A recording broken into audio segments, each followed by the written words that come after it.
ಬಂಧುಗಳು ನಮಸ್ಕಾರ. ನಾನು ಇದೀಗ ತಾನೇ ಏನಪ್ಪ ಅಂದ್ರೆ ಸಹಾಯಕ ನಿರ್ದೇಶಕರು ವಾರ್ತಾ ಮತ್ತು ಪ್ರಸಾರ ಇಲಾಖೆಯ ಏನು ಇಲ್ಲಿಯ ವಿಜಯಪುರ ಜಿಲ್ಲೆಯ ಏನು ಅಧಿಕಾರಿಗಳು ಏನು ತಮಗೆ ಬೇಕಾದಂಥ ಕೆಲವೊಂದು ವ್ಯಕ್ತಿಗಳಿಗೆ ಏನು ಫಲಾನುಭವಿ ಏನೋ ಅಲ್ಲಿ ಕೆಲಸಗಳನ್ನು ಕೊಟ್ಟು ಮಾಡಿ ಅವರಿಗೆ ಒಂದಿಷ್ಟು ಅನುಕೂಲ ಮಾಡಿಕೊಟ್ಟಿದ್ದಾರೆ. ಹಾಗಾಗಿ ಆ ಅಧಿಕಾರಿ ವರ್ಗಗಳನ್ನು ಇಟ್ಕೊಂಡು ಏನಪ್ಪ ಅಂದ್ರೆ ಇವತ್ತು ನಮ್ಮ ಮೇಲೆ ಹಲ್ಲೆ ಮಾಡಿಸ್ಬೇಕು ಅನ್ನೋಂಥ ವಿಚಾರವನ್ನು ಇಟ್ಕೊಂಡಿದ್ರು. ಹೀಗಾಗಿ ನಾವು ಈಗ FMC ಪೊಲೀಸ್ ಠಾಣೆ ಮುಂದ್ಗಡೆ ಬಂದಿದ್ದೀನಿ. ನಾನು ಒಂದು ವಿಚಾರವನ್ನು ಹೇಳಬೇಕೇನೆಂದರೆ, ಈಗ ನಾವು ಇಲ್ಲೊಂದು ಕೇಸನ್ನು ಹಾಕ್ತೀವಿ, ಇದ್ರ ಜೊತೆ ಪ್ರೈವೇಟ್ ಒಂದು ಕಂಪ್ಲೇಂಟನ್ನು ನಾವು ಹಾಕ್ಕೊಳ್ತೀವಿ. ಯಾಕಂದರೆ ಇದೆಲ್ಲ ಮೊದಲ ಆರೋಪಿಯನ್ನಾಗಿ ಆರೋಪಿಯನ್ನಾಗಿ ಸಹಾಯಕ ನಿರ್ದೇಶಕರು ಇದ್ದಾರಲ್ಲ, ವಾರ್ತಾ ಮತ್ತು ಪ್ರಸಾರ ಇಲಾಖೆಯ ಏನು ಇದಾರಲ್ಲ, ಅವ್ರಿಗೆ ಡೈರೆಕ್ಟರ್ ಇದ್ದಾರಲ್ಲ, ಅವರಿಗೆ ನಾವು ಮೊದಲು ಆರೋಪಿ ಮಾಡಿ ನಂತರದಲ್ಲಿ ಅವನ ಏನು ಹಿಂದ್ಗಡೆ ಇರ್ತಕ್ಕಂಥ ಬಲಂಗಶಿಗಳು ಇರ್ತಾರಲ್ಲ, ದುಡ್ಡಿಗಾಗಿ ಆಮಿಷಕ್ಕಾಗಿ ಯಾವುದೋ ಒಂದು ವಿಷಯದ ಸಲುವಾಗಿ ಇವತ್ತೇನಪ್ಪ ಅಂದರೆ ಒಳ್ಳೆಯ ಕೆಲಸ ಮಾಡುವಂಥ ನಮ್ಮಂಥವ್ರ ಮೇಲೆ ಏನಪ್ಪ ಅಂದ್ರೆ ತಮ್ಮ ಹಿತಾಸಕ್ತಿ ತೋರಿಸ್ತಿದ್ದಾರೆ. ನಾನು ಅಂತೀನಿ, ನಾವು ಸರ್ಕಾರಿ ಅಧಿಕಾರಿಗೆ ಕೇಳಿದ್ರೆ ಇವ್ರಿಗೇನು ಏನಾಯಿತು, ಇವರೇನು ಆ ಸರ್ಕಾರಿ ಒಬ್ಬ ನೌಕರ, ಸಾರ್ವಜನಿಕ ಸೇವಕ, ಆತನಿಗೆ ಸರ್ ತಾವು ಸಮಯ 8 ಗಂಟೆ ಆಗಿದೆ, ತಾವ್ಯಾರೂ ಬಂದಿಲ್ಲ ಅಂತ ಅಂದ್ಕೊಂಡೆ ಯಾಕೆ ಬಂದಿಲ್ಲ ಅಂತ ತೋರಿಸ್ರೆ, ಹೊರಗಡೆ ಇರ್ತಕ್ಕಂಥ ಬೇರೆ ಅಧಿಕಾರಿಗಳಿಗೆ ಏನು ಸಂಬಂಧ ಅವರಿಗೂ? ನಾನು ಅದಕ್ಕೆ ಏನಪ್ಪ ಈಗ ಅದಕ್ಕೆ ನಾಳೆ ಏನಪ್ಪ ದೂರನ್ನು ರೆಡಿ ಮಾಡ್ತೀವಿ ಮಾಡಿ ಏನಪ್ಪ ಈ ಸಹಾಯಕ ನಿರ್ದೇಶಕರು ಇದಾರಲ್ಲ ಇವ್ರದ್ದು CDR ಅನ್ನು ಹಾಕಿಸ್ಬೇಕು. ಮನೆ SP ಮತ್ತು DIG ಅವರಿಗೆ ನಾವು ಲೆಟರ್ನ ರೆಡಿ ಮಾಡ್ತೀವಿ ಮಾಡಿ ಏನಪ್ಪ ಅಂದ್ರೆ ಇಲ್ಲಿವರೆಗೂ ಇವ್ರ ಮೇಲೆ ಎಷ್ಟು ದೂರುಗಳು ಬಂದಿದ್ದಾವೆ, ಈತ ಏನೇನೆಲ್ಲ ಮಾಡಿದ್ದಾನೆ, ಹಾಗಾಗಿ ಈತ ಅವರಿಗೆ ಕಾಲ್ ಮಾಡಿದಾನಿಲ್ಲೋ, ಮತ್ತು ಅವರು ನೇರವಾಗಿ ಏನಪ್ಪ ಧಮಕಿಯನ್ನು ಹಾಕಿದ್ದಾರೆ. ಹಾಗಾಗಿ CDR ಅನ್ನು ಅವ್ರದ್ದು ಮತ್ತು ಇವ್ರದ್ದೆಲ್ಲ ಹಾಕಬೇಕು. ಹಾಕೋದ್ರ ಮೂಲಕ ಏನಪ್ಪ ಅಂದ್ರೆ ಇವರಿಗೆ ಒಂದಿಷ್ಟು ನಾವು ಇದು ಒಂದು ವಿಚಾರ ನಾನು ಹೇಳ್ತೀನಿ ಅಂದರೆ, ಇವರು ಬಹುತೇಕ ಕಡೆ ನೀವು ಇಲ್ಲಿವರೆಗೆ ಯಾರಿಗೆ ಕೊಟ್ಟು ಸೆಟಲ್ಮೆಂಟ್ ಮಾಡಿರಿ ಅದೆಲ್ಲ ಗೊತ್ತಾಗ್ಲತ್ತೇಳಿ. ಯಾಕಂದರೆ ಇದು ಕೆಟ್ಟ ವಾತಾವರಣ ಇದೆ. ಹೌದಾ? ನಾನು ಅಂತೀನಿ, ನಾವು ಸರ್ಕಾರಿ ನೌಕರರು ಕೇಳಿದ್ರೆ ಇವರು ಹೊರಗಿನವ್ರು ಯಾಕೆ ಬರ್ತಾರ? ಏನು ಸಂಬಂಧ ಅವ್ರಿಗೆ ಹೊರಗಿನವ್ರು ಬಂದ್ಕೊಂಡೆ ನಮ್ಮ ಸಮಾಜದವ್ರು ತಂದು ಹೇಳ್ತೀರಿ ನೀವು ಯಾಕೆ? ನಾನು ಅಂತೀನಿ, ನಿಮಗೇನು ಪಾಲಿದೆ? ನೀವು ಸರ್ಕಾರಿ ನೌಕರ, ಮತ್ತು ನೀವು ಇವತ್ತು ನಾನು ಕೇಸ್ ಮಾಡ್ಲಾರ ಸುಮ್ಮನೆ ಭಾಳ ನೀವು ನನ್ನ ಮ್ಯಾಗ ಒಂದು ಸುಳ್ಳು ಒಂದು ಅಟ್ರಾಸಿಟಿ ಕೇಸ್ ಮಾಡ್ಬೋದು. ಮೊದಲನೇ ಅಟ್ರಾಸಿಟಿ ಕೇಸ್ ಆಗ್ಯಾವ ನನ್ನ ಮ್ಯಾಗ. ನನಗೆ ಜೇಲ್ ತವ್ರ ಮನೆ ಇದ್ದಂಗೆ, ನನಗೇನು ಫರಕ್ ಆಗೋದಿಲ್ಲ. ಸ್ಟೇಷನಲ್ಲಿ ಜೇಲಾಗಲಿ ಇವು ನಮ್ಮ ತವ್ರ ಮನೆ ಇದ್ದಂಗೆ ದಿನ ನಾವು ಅದೇ ಕೆಲಸ ಇರ್ತೈತಿ. ಹೌದಾ? ನಮ್ಮ ಮನೆಗೆ ಬಂದು ಹೊಡಿತೀನಿ, ನಿನಗೆ ನಿಮ್ಮ ಗಿಟ್ಟೆ ಒಳಗೆ ಗಂಡಸ್ತನ ಮಕ್ಕಳಾಗೈತೆ, ನಮಗೇನಿಲ್ಲನ? ನಮಗೇನಿಲ್ಲ ಏನಪ್ಪ ಕೈಯಾಗ ಅಲ್ಲ, ಇವ್ರದ್ದು ಏನಪ್ಪ ಅಂದ್ರೆ ಲಂಚ ತಿಂದು ಅದು ತಿಂದು ಮಾಡಿ ಬದುಕುವಂಥ ನಿಮಗೆ ಇಷ್ಟು ಏನು ಧೈರ್ಯವಾಗಿ ಮಾತಾಡೋ ಶಕ್ತಿ ಇದ್ದರೆ, ಯಾವುದೋ ಒಂದು ರೂಪಾಯಿ ತಿಲ್ಲಾರದೆ ಪ್ರಾಮಾಣಿಕವಾಗಿ ಹೋರಾಟ ಮಾಡುವಂಥ ನಮಗೆ ಏನಿರ್ಬೇಕು ಒಳಗೆ? ನಮಗೆ ಏನಿರಬೇಕು? ನಮ್ಮಪ್ಪ ಬಿಸಿಲಲ್ಲಿ ದುಡಿದು ಮಾಡಿ 2 ರೊಟ್ಟಿ ಬಡುತ್ತಂದ್ರೆ 2 ರೊಟ್ಟಿ ತಿಂದು ಜನಕ್ಕೆ ಸೇವೆ ಮಾಡೋರು ನಾವು. ಕಳ್ಳರು ಕಾಕರು ನಿಮಗೆ ಇಷ್ಟು ಏನಪ್ಪ ಅಂದ್ರೆ ಕಾನೂನು ಉಕ್ಕಿ ಬರ್ದನ್. ಪುಣ್ಯಾತ್ಮ ಬಾಬಾ ಸಾಹೇಬ್ ಅಂಬೇಡ್ಕರ್ ಸಂವಿಧಾನ ಕೊಟ್ಟರು ಎಲ್ಲರಿಗೂ ಏನಪ್ಪ ಒಳ್ಳೇದಾಗಲಿ ಅಂತೇಳಿ. ಅದನ್ನು ದುರುಪಯೋಗ ತೊಗೋಬೇಡ್ರಿ, ದಯವಿಟ್ಟು ಕೈ ಮುಗಿದು ಕೇಳ್ತಾ ಇದ್ದೀನಿ. ಯಾಕಂದ್ರೆ ತೊಗೋಬಾರ್ದು. ಹೌದಾ? ಭಾಳಷ್ಟು ಜನ ನನಗೆ ಒಡನಾಡಿಗಳಿದ್ದಾರೆ. ಹೌದಾ? ಬಹುತೇಕ ಎಲ್ಲ ಸಮಾಜದ ಒಡನಾಡಿಗಳು ಅಪ್ರಿಷಿಯೇಟ್ ಮಾಡ್ತಾರೆ, ಶಿವಾನಂದ್ ನೀವು ಒಳ್ಳೆ ಕೆಲಸಗಳ ಮಾಡ್ತಿರುತ್ತೆ. ಹಾಗಾಗಿ ಈಗ ನಾನು ಇಲ್ಲಿ ಒಂದು ಕೇಸನ್ನು ಮಾಡ್ತೀವಿ ಮತ್ತು ಪ್ರೈವೇಟ್ ಕಂಪ್ಲೇಂಟನ್ನು ನಾನು ಹಾಕ್ಕೊಳ್ತೀನಿ. ಆ ಪುಣ್ಯಾತ್ಮನ ನನಗೆ ಮನೆಗೆ ಬಂದು ಹೊಡಿತೀನಿ ಅದನ್ನು.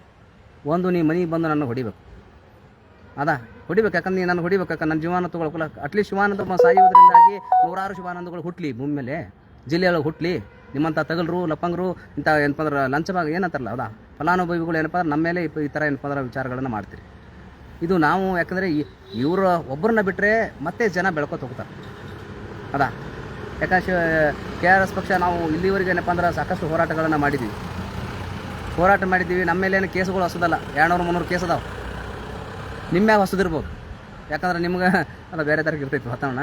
ಹಾಗಾಗಿ ಏನಪ್ಪ ಅಂದ್ರೆ ಅವರು ಸದ್ಯ ಸ್ಟೇಷನ್ದಲ್ಲಿ ಏನಪ್ಪ ಅಂದ್ರೆ ಅವ್ರಿಗೆ ಹೋಗಿ ನಾನು ಏನಪ್ಪ ಅಂದ್ರೆ ಈಗ ಆಲ್ರೆಡಿ ಮಾತಾಡಿಸಿ ಮಾಡಿ ಅದನ್ನು ಕೇಸನ್ನು ಕೊಡ್ಬೇಕಂತೇಳಿ ಕೇಸನ್ನು ಮಾಡಿಸ್ತೀನಿ. ಅದ್ರ ಮೇಲೆ ನಾವು ಯಾರಂತಾರಲ್ಲ, ಹೌದಾ, ಅಧಿಕಾರಿ ಮೇಲೆ ಅವನ್ನ ಆರೋಪಿ ಮಾಡೋ ಸರ್ಕಾರಿ ನೌಕರ ಹೇಗೆ ಇವ್ರನ್ನ ಯಾಕೆ ಪ್ರಚೋದನೆ ಕೊಟ್ಟು ಮತ್ತೊಬ್ಬರನ್ನ ಕೊಲೆ ಮಾಡು, ಅದು ಮಾಡು, ಇದು ಮಾಡು ಅಂತಂದು ಹೇಳಿ ಹಿಂದೆ ಅದು ಹೇಳ್ತಿದ್ದಂಥದ್ದು. ಯಾಕೆ ನಾವು ಅನ್ನುವಂಥ ವಿಚಾರ ಇದನ್ನು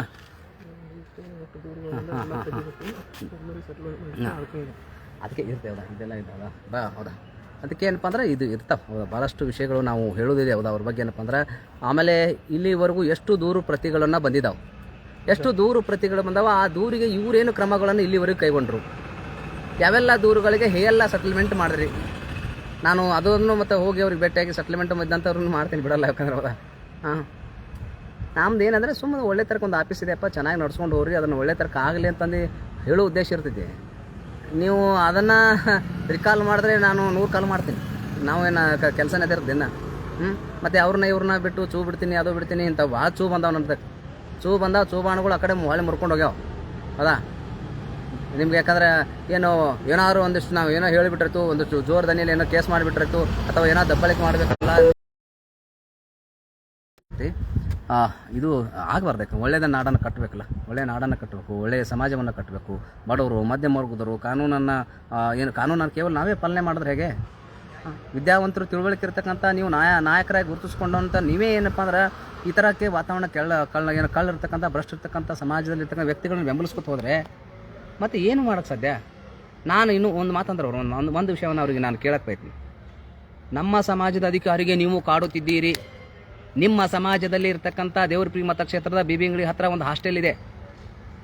ಆ ಹಾಸ್ಟೆಲ್ದಾಗ ನೋಡ್ರಿ, ನಿಮ್ಮ ಸಮಾಜದ ಮಕ್ಕಳು, ಬಡವ್ರ ಮಕ್ಕಳು ಸಾಲಿ ಕಲಿತಾವ, ಬೆಡ್ ಇಲ್ಲ, ಊಟ ಅದು ಇಲ್ಲ ಇಲ್ಲಿ ಹೆಗ್ಗಣ ಒಳಗೆ ತಿರ್ಗಾಡ್ತಾವ, ಏನು ಮ್ಯಾಗ ಫ್ಯಾನ್ ಇಲ್ಲ, ಆ ಹುಡುಗಳು ಬಟ್ಟೆ ಕೊಟ್ಟಿಲ್ಲ. ಹಾಸ್ಟೆಲ್ಗೆ ಹೋಗೋ ನನಗೆ ಕಣ್ಣ ನೀರು ಬಂತು. ಯಾಕೆ ಇದು ಕಾಣಲಿಲ್ಲ ನಿಮ್ಗೆ? ಇದ್ಯಾಕೆ ಕಾಣಲಿಲ್ಲ? ದೊಡ್ಡ ಅಧಿಕಾರಿ, ಕೋಟಿಯಲ್ಲಿ ರೊಕ್ಕ ಗಳಿಸ್ಯಾನ, ಅವ ಮಾತ್ರ ನಿಮ್ಮ ದೋಸ್ತ ಆಗ್ಬೇಕನು? ಅವ ಮಾತ್ರ ನಿಮ್ಮ ಸಮಾಜದವನು? ನಿಮ್ಮ ಬಡವ್ರ ಮಕ್ಕಳು ರೀ, ನಿಮ್ಮದೇ ಸಮಾಜದ ಬಡವರ ಮಕ್ಕಳು ಇವತ್ತೇನಪ್ಪ ಅಂದ್ರೆ ಸಮಾಜ ಕಲ್ಯಾಣ ಇಲಾಖೆಯಿಂದ ನಡೀತಕ್ಕಂಥ ಹಾಸ್ಟೆಲ್ ಅದು ದೇವರಪುರಿಯಿಂದ ಏನಪ್ಪ ಅಂದ್ರೆ ಬಿಬಿಂಗಳಿ ಹತ್ರ. ಆ ಹಾಸ್ಟೆಲ್ದಲ್ಲಿ ನಾವು ಹೋದ್ರೆ ಏನಪ್ಪ ಅಂದ್ರೆ ಸೊಳ್ಳಿ ಪರದೆ ಇಲ್ಲ, ಏನೂ ಇಲ್ಲ. ಆ ಹಾಸ್ಟೆಲ್ ನೋಡಿದ್ರೆ ಏನಪ್ಪ ಅಂದ್ರೆ ನನ್ನ ಗೆಳೆಯರು ಎಷ್ಟೊಂದು ಹಾಸ್ಟೆಲ್ ವಾರ್ಡನ್ಗಳಿದ್ರು, ಅವ್ರು ಹೇಳಿದ್ರು ಎಷ್ಟು ಕೆಟ್ಟದಾಗಿ ಹಾಸ್ಟೆಲ್ ಇಟ್ಕೊಂಡ್ರೆ ಪುಣ್ಯಾತ್ಮ ಯಾರತ್ತೆ. ಆ ಹಾಸ್ಟೆಲನ್ನು ತೋರಿಸಿ ಆ ಮಕ್ಕಳಿಗೆ ಒಳ್ಳೇದು ಮಾಡ್ಬೇಕಂತ ಹೇಳಿ ನಾನು ಹೋರಾಟ ಮಾಡ್ದವ. ಹೀಗೆ ಯಾವನೋ ಕಳ್ಳ ಭ್ರಷ್ಟ ಇರ್ತಕ್ಕಂಥ ಅಧಿಕಾರಿಗೆ ಬೆಂಬಲಿಸ್ಕೊತ ಬಂದದ್ದಲ್ಲ, ನಾನು ಜಾಮೀನು ಅಲ್ಲ, ನಾವು ಬಂದಿಲ್ಲ. ನಿಮಗೇನು ಅರ್ಥ ಆಗಲ್ಲ ಅಂತ ಕಾಣಿಸುತ್ತೆ. ಅದ ಹೀಗಾಗಿ ನಿಮ್ದೇನೋ ಇರ್ತದೆ ಕೆಟ್ಟ ಹವ್ಯಾಸ, ಒಂದಿಷ್ಟು ಪ್ರವೃತ್ತಿಗಳು ಇರ್ತಾವೆ, ಅದೇನೋ ಆಗುತ್ತೆ, ಮಾಡ್ಕೊತವ್ರು. ಯಾಕಂದರೆ ವಿಜಯ ಬ್ರಿಡ್ಜಲ್ಲಿ ಇರೋದು. ಬಟ್ ನಾವು ಒಂದಿಷ್ಟು ಒಳ್ಳೇದು ಮಾಡ್ಬೇಕಂತ ಹೇಳಿ ಈಗ ಸಾಕಷ್ಟು ಬಡವ್ರ ಮಕ್ಕಳು ಏನಪ್ಪ ಹಾಸ್ಟೆಲ್ಗಳಲ್ಲಿ ಕಲಿತಿರ್ತಾರೆ. ಇಲ್ಲ ಎಲ್ಲ ಅಧಿಕಾರಿಗಳಿಗೆ ಕಾಡ್ತಾನೆ. ನಾನು ನಿನಗೇನು ತ್ರಾಸ ಅಲ್ಲತ್ತೈತೆ ಅದು ಹೇಳು. ನೀನು ಯಾರಿಂದ ಎಟ್ಟಿಟ್ಟು ಪಾಲು ತೊಗೊಳಕ್ತಿ? ಕಮಿಷನ್ ಎಟ್ಟೈತಿ ನೀನು ಮಂತ್ಲಿ? ನಾನು ಹೇಳ್ತೀನಿ ಪ್ರತಿಯೊಂದು ನಿನ್ನೇನಪ್ಪ ನಾವು ಮಾಡಿದೆವು ಎಲ್ಲ. ಇವತ್ತು ಕಾಂಗ್ರೆಸ್ BJP ಎಲ್ಲರಿಗೂ ಸರಿಯಾಗಿ ಮಂತ್ಲಿ ಕೊಟ್ಕೊಂಡು, ಅವರು ಮಂತ್ಲಿ ಇರ್ತಕ್ಕಂಥ ಗುಂಡಗಳು ಕೊಟ್ಕೊಂಡು ಇವತ್ತು ಅದೇ ಇಲಾಖೆಗಳು ನಡೆಸ್ತಾ ಇದ್ದಾರೆ. ನಾ ಪ್ರೂಫ್ ಸಮೇತ ಆಡಿಯೋ ಸಮೇತ ದಾಖಲೆ ಇಟ್ಕೊಂಡೇನಿ.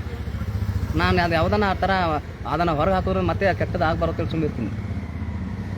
ನಿಮ್ದು ಏನು ಪಾಲು? ನೀವು ಇಲ್ಲಿವರೆಗೆ ಹೋಗಿ ಯಾರಿಗಾದ್ರೂ ಹೋಗಿ ಸರ್ ಈ ಥರ ಸಮಯಕ್ಕೆ ಸರಿಯಾಗಿ ಬರುತ್ತೆ ಯಾವುದಾದೊಂದು ಇಲಾಖೆಗೆ ಹೇಳಿದಿರಿ? ಯಾವುದಾದೊಂದು ಹಾಸ್ಟೆಲ್ಗೆ ಹೋಗಿ ಮಾಡಿ ಈ ಮಕ್ಕಳಿಗೆ ಸರಿಯಾಗಿ ಊಟ ಕೊಡಪ್ಪ ಅಂತ ಹೇಳಿದ ಒಂದು ಉದಾಹರಣೆ ಇದೆಯಾ?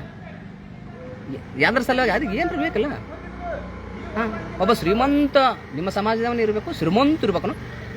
ನಿಮ್ಮ ಸಮಾಜದವರು ಶ್ರೀಮಂತರು ಮಾತ್ರ ಅವ್ರಿಗೆ ಏನಾರು ತರಸಾದ್ರೆ ಓಡೋತೀರಿ, ಬಡ್ರಿಗೆ ಯಾವ್ದಾರು ಯಾಕೆ ಬರಲ್ಲ? ಇದು ಈ ಥರ ವಾತಾವರಣ ಇಟ್ಕೋಬೇಡ್ರಿ. ಇದಕ್ಕೆ ನಾನು ಒಂದಿಷ್ಟು ಕಠೋರ ನಿರ್ಧಾರಗಳನ್ನು ಮಾಡಬೇಕಾಗ್ತೈತಲ್ಲ, ಮಾಡಬೇಕಾಗ್ತೈತಿ. ಹಾಗಾಗಿ ನಾನು ಅವ್ರಿಗೆ ಒಂದಿಷ್ಟು ಮಾತಾಡಿ ಅವರಿಗೆ ಒಂದಿಷ್ಟು ಅಧಿಕಾರಿ ಮೇಲೆ ಮೊದಲ A1 ಆರೋಪಿಯಾಗಿ ಮಾಡಿಕೊಂಡು ನಾವು ಕಾನೂನು ಪ್ರಕ್ರಿಯೆ ಏನಿದೆ ಅಂತ ಮಾಡ್ತೀವಿ. ವಾರ್ತಾ ಮತ್ತು ಪ್ರಸಾರ ಇಲಾಖೆಯವರು ಹೌದಾ ಅಲ್ಲಪ್ಪ ಪುಣ್ಯಾತ್ಮ ಏನಪ್ಪ ಅಂದ್ರೆ ಅದ ನೀವು ಮಾಡಿದಂಥದ್ದು ಏನಪ್ಪ ಅಂದ್ರೆ ಸಾಕಷ್ಟುಗಳೇನಪ್ಪ ಅಂದ್ರೆ ವಿಷಯಗಳದ ಹೌದಾ.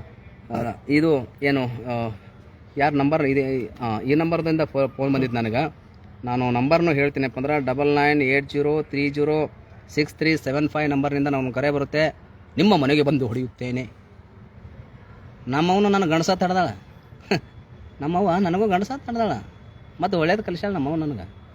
ಕಟ್ಟರೊಟ್ಟಿ ಕಾರಣಂತಿಲ್ಲಿ ಒಳ್ಳೆಯ ವಿಚಾರಗಳನ್ನು ಕಲಿಸಿದ ಅದಕ್ಕೆ ನನಗೆ ಯಾಕೆ ವಿಚಾರವನ್ನು ಹೇಳ್ತೀನಿ ಅಂದರೆ ಹೌದಾ ಅದು ಅದರ ಜೊತೆಯಲ್ಲಿ ನಾನು ಒಂದೆರಡು ಗಾಡಿ ನಂಬರ್ನ ಹೇಳ್ತೀನಿ. ಆ 2 ಗಾಡಿ ನಂಬರ್ ತೊಗೊಂಡು ನಮಗೆ ಅಟ್ಯಾಕ್ ಮಾಡ್ಬೇಕಂತ ಬಂದಿದ್ದರು. K28 ET 2382 ತಂದು ಒಂದು ಗಾಡಿ ಬಂದಿತ್ತು. ಅದರ ಜೊತೆಯಲ್ಲಿ KA04 MD 2900 ಇದೆ. 2900 ಇದೆ. ನಾನು ಕಟ್ ಮಾಡಬೇಕು, ಇಲ್ಲಾಂದರೆ ಕಟ್ ಮಾಡಿ ಕಾಲ್ GPS ಸಮೇತವೇ ಫೋಟೋ ತೊಗೊಂಡಿದ್ದೀನಿ. ನಿಮ್ದು ಏನಪ್ಪ ಮನೆ ಏನಪ್ಪ ಅಂದ್ರೆ ಅದು ನಾತೀನಿ ಯಾವುದೋ ಅಧಿಕಾರಿಗೆ ಏನಪ್ಪ ಅಂದ್ರೆ ಕೆಟ್ಟದ್ದು ಮಾಡ್ತಿದ್ದಾನೆ ಅಥವಾ ಬುದ್ಧಿ ಹೇಳೋ ಅಂತ ನಾವು ಹೋದರೆ ಅವನ ಪರವಾಗಿ ನಾನು ಕೇಳ್ತಾ ಇದ್ದೀನಿ.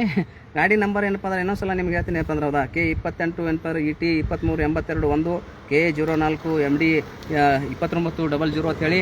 ಇದು ಏನಪ್ಪ ಅಂದ್ರೆ ಈ ಲೊಕೇಶನ್ ಇರ್ತಕ್ಕಂಥ ಯಾರು ಎಲ್ಲಿದ್ರು ಮಾಲಕ್ ಯಾರು ಏನು ಸುದ್ದಿ ಅದೆಲ್ಲ ನಾನು ಹಾಕಿ ನಾವು ಒಂದು ಫೈಲಿಂಗ್ ಮಾಡ್ತೀವಿ, ಮಾಡ್ಕೊಂಡು ಮುಂದೆ ಮಾಡೋಣ ಅಂತೇಳಿ ಇದು ಆಗ್ತೈತೆ. ಅದ ಹಾಗಾಗಿ ಅಧಿಕಾರಿಯನ್ನು ನಾವು ಮೊದಲ ಆರೋಪಿಯಾಗಿ ಮಾಡಬೇಕು. ಯಾಕಂದ್ರೆ ಅಧಿಕಾರಿಗೆ ಅವನ ಮುಖ ಸಡಿ ನಾನು ಇನ್ನೂರು ನೋಡಿಲ್ಲ. ನಾನು ಪುಣ್ಯಕ್ಕೆ ನಮ್ಮ ಮನೆ ದೇವ್ರು ಮಾಡಿ ಮಾಡ್ತೀನಿ, ಅವ್ನ ಮುಖ ನೋಡಿಲ್ಲ ಇನ್ನೂ. ಅವ್ನು ಎಂಥವದ ನನಗೆ ಗೊತ್ತಿಲ್ಲ. ನನಗೆ ಪತ್ರಕರ್ತರು ಏನಂದರೆ ಸರ್ ಈ ಥರ ಎಲ್ಲ ಆಗ್ತದೆ ಶಿವಾನಂದ, ಎಲ್ಲ ಇಲಾಖೆಗೆ ಆಗ್ತೈತೆಪ್ಪ, ನೀವು ಒಂದು ಸ್ವಲ್ಪ ಬಂದು ಹೋದರೆ ಒಂದು ಸ್ವಲ್ಪ ಸುಧಾರಣೆ ಆಗ್ತಾರೆ ಅವ್ರು ಕೆಲಸ. ನಾನು ಅವ್ನ ಮುಖ ನೋಡಿಲ್ಲ, ನಾನು ಹೆಂಗಿದ್ದದನೋ ಎತ್ತರದನೋ ದಾಮೋದನ ದಾಡ್ಸಿ ನಾನು ನೋಡಿಲ್ಲ, ಎಂಥವನ ಯಾರಿಗೂ ಆ ಬೋರ್ಡ್ ಇಷ್ಟು ನೋಡಿನ ಒಳಗೆ ನಾ ಯಾರಿಗೂ ಏನು ಭಾರ ಅವ್ರು ಯಾರಿಗೂ ಬಿಟ್ಟುಕೊಂಡು ಅಂತಾನೆ ನೀವು ಹೌದಾ ಯಾರಿಗೂ ಅನ್ಸ್ದಂಗೆ ನಮಗೆ ಅನ್ಸರಿ ಹೆಂಗೋ ಇದು ಕೆಟ್ಟ ವಾತಾವರಣ ಏನಪ್ಪ ಅಂದ್ರೆ ಹೀಗಾಗಿ ಸ್ಟೇಷನ್ಗೆ ಬಂದಿದ್ದೀವಿ, ಕಂಪ್ಲೇಂಟನ್ನು ರೈಸ್ ಮಾಡ್ತೀವಿ. ಅದು ಕೆಲಸ ಮಾಡಿದ್ವಿ 3 ಮಂದಿ ಅವ್ರು ಬಿಟ್ಟು ಯಾರು ಮಾಡೋರು ಅದೇ ಇರ್ತೈತಿ ಏನಾಯ್ತೈತಲ್ಲ ಅಲ್ಲೇನು 8 ಮಂದಿ ಕೆಲಸ ಮಾಡ್ತಾರೆ, 8 ಬಿಲ್ ತೆಗಿತಾನೆ, ನಾನು 108 ಅವ್ನು ಹಗರಣ ಭಾಳ ಇರ್ತವೆ. ಆಮೇಲೆ ದಾಖಲೆ ಸಮೇತವಾಗಿ ನಾವು ಡಿ ಸಿ ಅವ್ರಿಗೆ ಒಂದು ಮನೆ ಕೊಟ್ಟಿದ್ದೀವಿ. ಆ ಮನವಿ ಕೊಟ್ಟು ನೀವು ತ್ರಾಸಾಗೈತಿ. ನೀವು ಯಾಕೆ ಮನವಿ ಕೊಟ್ಟರೆ ಡಿ ಸಿ ಅವ್ರಿಗೆ ಅಲ್ಲ, ಇವ್ರು ಬಂದು ನಡುವಿನವ್ರು ಬರ್ತಾರೆ, ನೀವಂದ್ರೂ ಮನೆ ಕೊಡಲ್ಲ, ಬದಲಾವಣೆ ಮಾಡಲ್ಲ, ಮಂದಿಗೂ ಮಾಡ್ಬಂತೀರೋ ಪುಣ್ಯಾತ್ಮರ ಅಂದ್ರೆ ತಿಂದು ಅದ ಏನಪ್ಪ ಅನ್ಸೋದೇವಲ್ಲ. ಇವು ಹೆಂಗೆ ಶ್ರೀಮಂತ ಹಾಕೋದು ಹೋಗೋದಾ, ಬಡ್ರ ಮಕ್ಕಳು ನೂರು ಪರಿಸ್ಥಿತಿ ನೋಡೋಕೆ ಹೋದ ಒಂದು ಒಳ್ಳೇದಿರ್ತಕ್ಕಂಥ ಶಾಲೆ ಶಿಕ್ಷಣ ಏನೋ ವ್ಯವಸ್ಥೆ ಮಾಡ್ಬೇಕಲ್ಲ. ಹಾಗಾಗಿ ಈಗ ನಾವು ಇಲ್ಲಿ ಬಂದಿದ್ದೀವಿ, ಕಂಪ್ಲೇಂಟನ್ನು ಮಾಡ್ತಿದ್ದೀವಿ, ಕಂಪ್ಲೇಂಟ್ ಮಾಡಬೇಕು, ಕಂಪ್ಲೇಂಟ್ ಮಾಡ್ತೀವಿ, ದೂರನ ಕೊಡ್ತಿದ್ದೀನಿ.